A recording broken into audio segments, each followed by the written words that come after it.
14 सितंबर 1949 जब अनुच्छेद 343 में केंद्र सरकार की राजभाषा हिंदी तय की गई और राज्यों को अपनी अपनी आधिकारिक भाषा चुनने की दी गई स्वतंत्रता।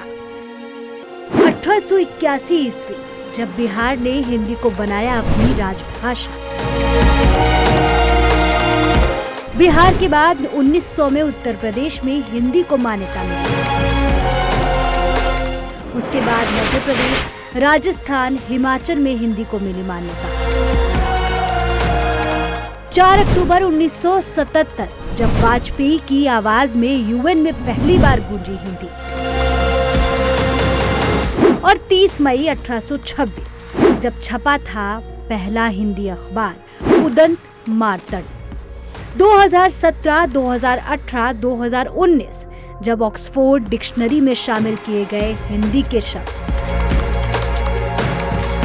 ऐसे ही इंटरेस्टिंग फैक्ट्स के लिए देखें हमारी पूरी वीडियो। हिंदी सिर्फ एक भाषा नहीं बल्कि हमारी पहचान है। क्या आप जानते हैं कि हिंदी को अपनी आधिकारिक भाषा के रूप में अपनाने वाला पहला राज्य कौन सा था? देश में भले ही 14 सितंबर 1949 को आधिकारिक भाषा के रूप में हिंदी को मान्यता मिली, लेकिन 1881 ईस्वी में हिंदी को राजभाषा के रूप में बिहार अपना चुका था। मतलब बिहार के साथ हिंदी और हिंदी के साथ बिहार दोनों एक दूसरे से तब से जुड़े थे जब हम अंग्रेजी हुकूमत की बेड़ियों में जकड़े पड़े थे। लेकिन तब भी हिंदी को राजभाषा के रूप में मान्यता देने वाला बिहार पहला राज्य बना था। अंतर्राष्ट्रीय मंच पर पहली बार हिंदी कब बोली गई? पूर्व प्रधानमंत्री और भारत रत्न अटल बिहारी वाजपेयी संयुक्त राष्ट्र में सबसे पहले हिंदी में भाषण देने वाले प्रथम भारतीय थे। उन्होंने वर्ष 1977 में यूएन के मंच पर हिंदी भाषा में भाषण देकर इसका मान बढ़ाया था।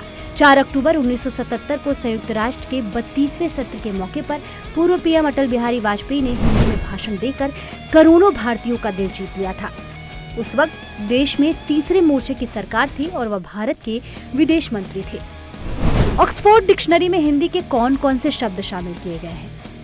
हिंदी के तमाम ऐसे शब्द हैं जिन्हें अंग्रेजी की मशहूर ऑक्सफोर्ड डिक्शनरी में भी शामिल किया गया। ये ऐसे शब्द हैं जिनका उपयोग आम बोलचाल की भाषा में लगातार किया जाता है। ये शब्द देखते ही देखते इतने प्रचलन में आ गए कि ऑक्सफोर्ड डिक्शनरी ने भी इन्हें मान्यता दी। इनमें संविधान, आत्मनिर्भर, दादागिरी, जुगाड़ आदि शब्द शामिल हैं। इससे पहले 2017 में आधार, 2018 में नारी शक्ति और 2019 में संविधान को ऑक्सफोर्ड ने हिंदी भाषा का शब्द चुना था। हिंदी दिवस के पीछे ऐतिहासिक कारण क्या है? 14 सितंबर के दिन साल 1949 में संविधान सभा ने हिंदी को देश की राजभाषा के रूप में स्वीकार किया था। इसे मुंशी अयंगर समझौता भी कहा जाता है। के.एम. मुंशी और एन. गोपाल स्वामी अयंगर और विरोधी खेमों की लंबी बहस के बाद वोट करके हिंदी को राजभाषा बनाने का दर्जा दिया गया था। भारतीय संविधान के अनुच्छेद 343(1) में इसका उल्लेख भी है। इसके तहत देवनागरी लिपि को भारत की संघीय सरकार की आधिकारिक भाषा घोषित कर दिया गया था।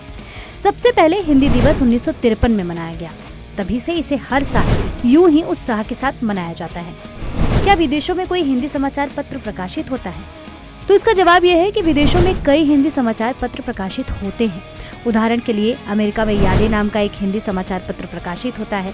इसके अलावा यूनाइटेड किंगडम से हिंदी इलेक्ट्रॉनिक साहित्यिक पत्रिका और न्यूजीलैंड से भारत दर्शन जैसे साहित्यिक पत्रिकाएं भी प्रकाशित होती है। कनाडा से सरस्वती पत्र और संयुक्त अरब अमीरात से अभिव्यक्ति और अनुभूति जैसी पत्रिकाएं भी प्रकाशित होती हैं। तो दुनिया की 20 सबसे ज्यादा बोली जाने वाली भाषाओं में हिंदी तीसरे नंबर पर है। वर्ल्ड लैंग्वेज डेटाबेस के 22वें संस्करण एथनोलॉज में यह बताया गया कि दुनिया भर की 20 से ज्यादा बोली जाने वाली भाषाओं में हिंदी तीसरे स्थान पर है। दुनिया भर में सबसे ज्यादा बोली जाने वाली भाषा अंग्रेजी है और चीन की मंदारिन भाषा दूसरे नंबर पर है।